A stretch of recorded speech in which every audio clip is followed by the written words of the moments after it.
The brother said, I kept going inside the tent to check on the Shaykh, see if he needs, and the Shaykh was raising his hand, making dua. He said, from maybe before Asr time, all the way until we left. Yani the time to leave, or all the time to leave to go from Arafah to Muzdalifah. The whole entire time. He said, I entered every maybe 20 minutes, 15 minutes, sometimes 5 minutes, and I heard him saying the same exact dua.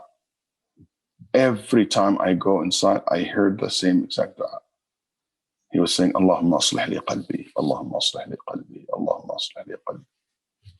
Ya Allah, yani fix my heart. Ya Allah, make my heart guided. Ya Allah, purify my heart. That's what aslih means. All his dua is about his heart. And I think that's one of the secrets behind that great success and legacy that he leaves behind, rahimahullah.